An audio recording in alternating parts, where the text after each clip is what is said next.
Dans la nation ravagée par la guerre qu'est Haïti, tu es soit un gangster, soit un otage. Depuis l'assassinat en 2021 du président de l'époque, cette nation caribéenne de 11,5 millions d'habitants est plongée dans une crise sans fin. Sa capitale est prise au piège d'une guerre urbaine perpétuelle. Ses citoyens sont forcés d'être témoins d'atrocités, d'une violence extrême au quotidien. Et beaucoup de ces personnes les plus vulnérables risquent un effondrement humanitaire total. Mais au cours de ces dernières années de folie, Haïti a eu au moins une lueur d'espoir.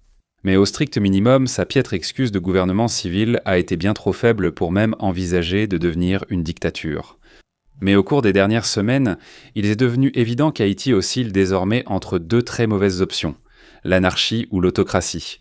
Le peu de gouvernement qu'Haïti avait s'est maintenant effondré et le peu de soutien international qu'elle recevait s'est révélé incapable d'améliorer la situation du pays. Deux factions cherchent à prendre le pouvoir. L'une, un conseil d'élite corrompu, soutenu par les gangs et syndicats criminels qu'ils avaient promis d'éliminer. Et l'autre, un dirigeant non élu sans mandat pour gouverner, si ce n'est celui que lui ont donné les navires de guerre américains. Stationnés au large des côtes haïtiennes, la nation et son peuple sont coincés entre deux options très inquiétantes. Et en rejetant l'une de ces options, ils pourraient simplement être forcés d'accepter l'autre.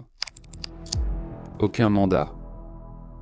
Pour comprendre le péril auquel la nation d'Haïti fait face aujourd'hui, nous devons remonter le temps et discuter d'au moins quelques-uns des moments clés qui ont conduit Haïti à sa situation actuelle, même si la vie en Haïti n'a jamais été facile. La crise actuelle a commencé sous la présidence de Jovenel Moïse, à la tête d'un gouvernement extrêmement corrompu et économiquement désastreux qui a dirigé Haïti de 2018 à 2021. Puis, en 2021, Moïse a été assassiné par un groupe de mercenaires majoritairement étrangers, dans ce qui semblait être, du moins en partie, un coup monté de l'intérieur. Dire qu'un président en exercice est abattu alors qu'aucun membre de sa sécurité n'est touché suffit à tout dire.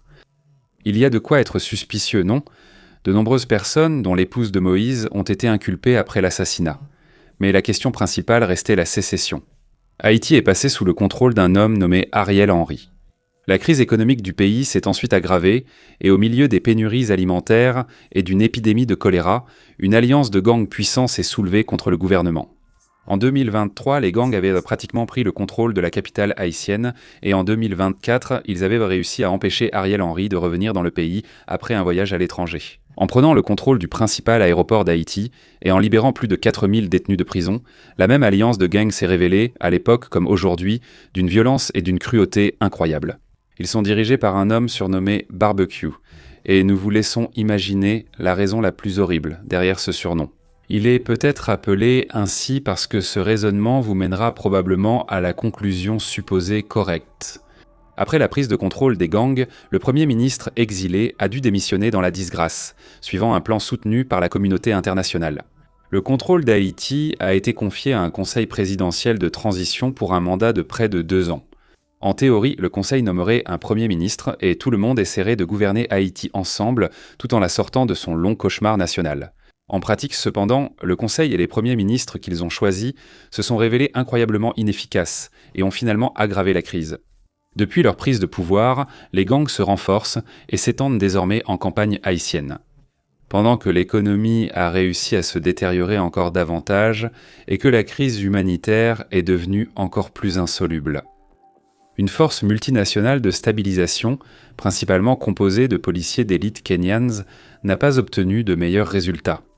L'aide internationale a ralenti. La plupart des nations promises n'ont pas envoyé leurs forces de police.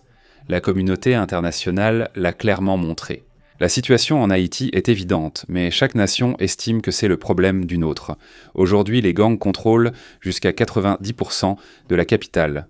Ils utilisent la violence de manière à ce qu'on ne puisse la décrire que comme des actes de terrorisme de masse.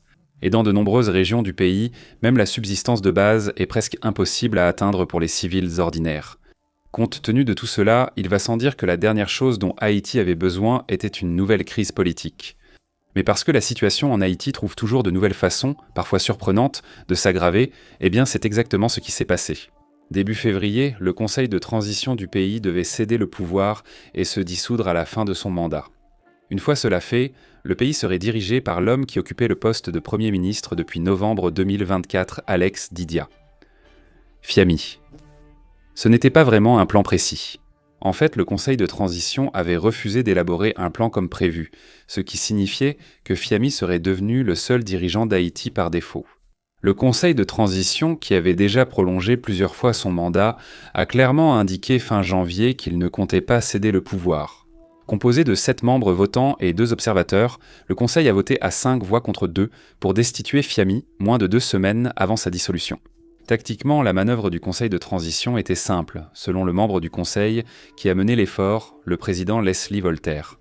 Le conseil aurait besoin de 30 jours pour identifier et choisir le remplaçant de Fiami, ce qui signifie que le conseil devrait prolonger son mandat. Apparemment, les groupes politiques haïtiens avaient besoin de temps pour élaborer un bon plan de concession. Si les dirigeants haïtiens n'atteignaient pas de consensus, ce qu'ils seraient sans doute convaincus de ne pas faire. Le conseil de transition devrait alors décider de la structure de la future gouvernance d'Haïti. Comme Voltaire l'a dit lors d'une conférence de presse, c'est nous qui avons nommé Fiami en novembre 2024. C'est nous qui avons travaillé avec lui pendant 1 an. À nous de publier un décret nommant un nouveau Premier ministre, un nouveau gouvernement et une nouvelle présidence. Fin de citation. Selon lui et les autres membres du conseil de transition, il s'agissait d'un processus dans lequel les dirigeants haïtiens prenaient une décision pour Haïti au lieu d'être influencés par des puissances étrangères, comme cela a été si courant tout au long de l'histoire haïtienne. Pour citer à nouveau Voltaire, tout le monde cherche une solution haïtienne à la crise. Mais dès que nous commençons à trouver une solution haïtienne à la crise, la communauté internationale arrive avec toutes ses griffes. Mais malheureusement pour le conseil de transition, cette version des faits ne tient pas vraiment la route lorsqu'on l'examine de près. Aussi simple que cela puisse paraître, le Conseil essayait très clairement de se donner une raison de ne pas se dissoudre et de revendiquer plus de pouvoir, avec le Premier ministre écarté. Nous devrions aussi ajouter du contexte ici. Bien que le Conseil de transition soit composé de hauts fonctionnaires de longue date qui avaient œuvré pour le bien d'Haïti par le passé, ses responsables ont depuis acquis une réputation de corruption éhontée. L'an dernier, 3 d'eux ont été convoqués au tribunal pour corruption, mais les accusations ont été abandonnées pour privilèges exécutifs. Pire encore, beaucoup d'entre eux sont soupçonnés d'avoir noué des liens avec les gangs qui font régner la terreur en Haïti aujourd'hui. S'adressant au public, Fiami lui-même a repris ces accusations, insistant sur le fait que la loi haïtienne ne serait pas dictée, je cite, par des criminels en costume-cravate ou des criminels en tongs. Fin de citation. Et même si Fiami était un premier ministre seul face à un groupe de 9 conseillers, il avait aussi Washington de son côté. Le secrétaire d'État américain Marco Rubio, connu pour son interventionnisme dans les Caraïbes et l'Amérique latine, a déclaré via un porte-parole qu'il était crucial pour les États-Unis que Fiami reste en fonction, et que le Conseil de transition soit dissous à la fin du mandat. La semaine et demie suivante allait être une période très tendue en Haïti, alors que les 2 camps se faisaient face dans leur tentative de contrôler environ 10% de la capitale débordée d'Haïti. Les États-Unis ont annulé les visas de 4 membres du Conseil. Et dans sa dernière démonstration de diplomatie de la canonnière version 21e siècle, ils ont littéralement stationné un navire de guerre dans les eaux près de Port-au-Prince. C'était l'USS Stockdale, un destroyer lance-missiles soutenu par une paire de patrouilleurs de la garde côtière des États-Unis. Après plusieurs tentatives infructueuses pour garder le pouvoir, ils ont surtout plaidé en réunion pour conserver leur poste politique. Les membres du Conseil de transition, à l'origine de l'éviction de Fiami, semblaient enfin réaliser qu'aucun d'eux n'a d'avenir politique actuellement. Le 7 février, le Conseil de transition a démissionné comme prévu et a remis les rênes à Fiami, ou, autrement dit, un homme d'affaires non élu, soutenu par l'étranger, sans gouvernement et au passé marqué par la détérioration continue d'Haïti. Et dans un instant, nous allons parler de ce qui attend exactement Haïti. Mais avant cela, prenons un moment pour parler de quelque chose qui tient à cœur à notre équipe. Chez Warfront, c'est-à-dire notre service d'abonnement premium FranceEco en France, notre équipe va encore plus en profondeur dans les conflits mondiaux, la géopolitique et les influences cachées qui façonnent notre monde. Les abonnés bénéficient d'un accès exclusif à 2 épisodes premium chaque semaine. En plus, notre catalogue complet d'articles écrits avec des journalistes primés et des experts du monde entier, ainsi qu'une vaste collection d'anciennes vidéos. L'abonnement coûte maintenant 5$ par mois ou 50 par an, ce qui nous aide à rester indépendants et à enrichir nos contenus gratuits sur YouTube. Et aussi, pendant que vous découvrez la France, vous pouvez vous inscrire à notre newsletter par email bi-hebdomadaire Warfront qui est entièrement gratuite. Vous recevrez des mises à jour régulières et toutes les histoires en évolution que nous suivons. Et maintenant, retour à la misère absolue et infernale qu'est l'Haïti moderne. Et maintenant, quelle est la suite ? Comme notre description peu charitable de Fiami pourrait le laisser entendre, son élévation au rang de seul dirigeant d'Haïti ne signifie pas qu'Haïti est tiré d'affaire. Il n'a reçu aucun mandat du peuple haïtien pour gouverner et a pris ses fonctions avec le soutien de navires de guerre américains. Ce qui n'est vraiment pas bien vu dans la région, mais qui paraît particulièrement mauvais compte tenu de l'histoire haïtienne. D'anciens conseillers de transition toujours influents s'opposent à lui et seraient en lié de près aux gangs selon certaines allégations. Une coalition qui, on pourrait dire, détient en réalité le pouvoir. Non seulement cela, mais à l'heure actuelle, Fiomi est le seul homme politique haïtien à détenir le pouvoir exécutif. Ce qui signifie qu'il suffirait d'une balle, d'un engin explosif improvisé ou d'un drone kamikaze pour plonger Haïti dans une véritable anarchie. C'est la situation dont nous avons parlé au début de l'épisode d'aujourd'hui. Désormais, Haïti peut être dirigé par un homme sans réel contre-pouvoir, qui peut être décrit de manière crédible comme une marionnette soutenue par l'étranger qui n'est en poste que parce que les États-Unis le souhaitent, ou alors cet homme peut disparaître. Les dernières traces du gouvernement civil haïtien s'effacent et des criminels parmi les plus dangereux de l'hémisphère pourraient plonger Haïti dans un nouvel enfer inconnu. Ce choix est d'autant plus difficile que la seule façon de remplacer Fiami par une véritable option légitime serait qu'Haïti organise un vote. Une élection est prévue en août, mais les experts internationaux estiment qu'elle n'aura probablement pas lieu. Haïti ne dispose même pas des ressources pour sécuriser sa capitale actuellement, encore moins pour organiser une élection sûre et légitime. Ce qui signifie que si Haïti veut avoir une chance de progresser vers cette option, sa sécurité nationale doit d'abord être prise en compte, et la communauté internationale a effectivement une réponse. Appelée Force de répression des gangs, cette coalition internationale de militaires et policiers, approuvée par l'ONU, arrivera en Haïti dès le 1er avril. Regroupant 15 nations, elle comptera plus de 11 000 soldats, dont près de la moitié sont déjà autorisés à se déployer. La force sera en Haïti et opérationnelle d'ici septembre, date à laquelle elle soutiendra la police haïtienne en difficulté.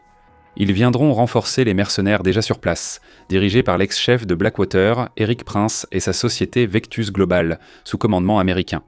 Et nous allons accorder un peu de crédit à Monsieur Prince parce que c'est un nom incroyablement sinistre pour une société privée de mercenaires, réussissant même à faire mieux que Blackwater. Ces mercenaires ont été vivement critiqués à l'international pour leur usage de drones kamikazes, causant souvent la mort de civils. Il pourrait le collaborer avec la force de répression des gangs dès son arrivée sur le terrain. Bien sûr, il faut aussi noter qu'il n'est pas garanti que la force de répression des gangs se présentera réellement et agira comme prévu. Surtout après l'échec spectaculaire de la dernière force de stabilisation. Les défenseurs haïtiens et internationaux alertent de nouveau.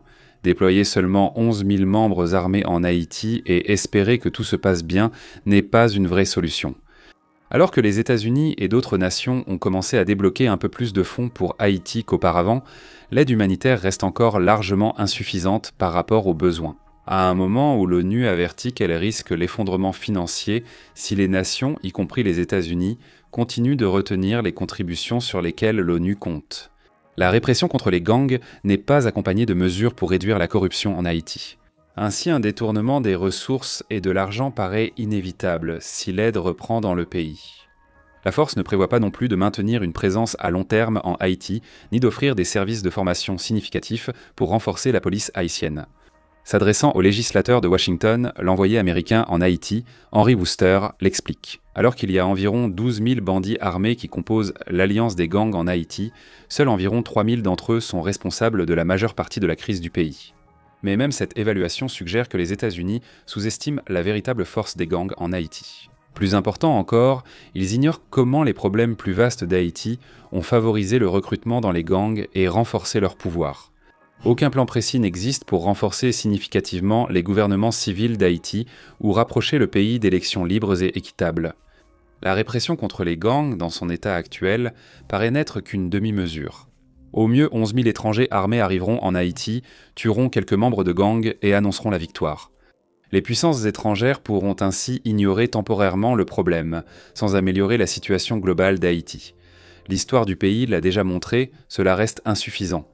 Tuer des membres de gangs sans s'attaquer à la stabilité d'Haïti, c'est simplement tuer des gangsters et ouvrir la voie à la prochaine crise sécuritaire qui suivra leur disparition.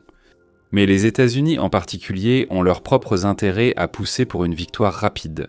Le pays abrite plus de 300 000 Haïtiens vivant sous le statut de protection temporaire que l'administration Trump semble très intéressée à expulser dès qu'elle en aura l'occasion. Même cet envoyé pour Haïti que nous avons mentionné plus tôt, Henry Wooster, semblait suggérer que les États-Unis considèrent cette question comme réglée. Je cite Wooster ici.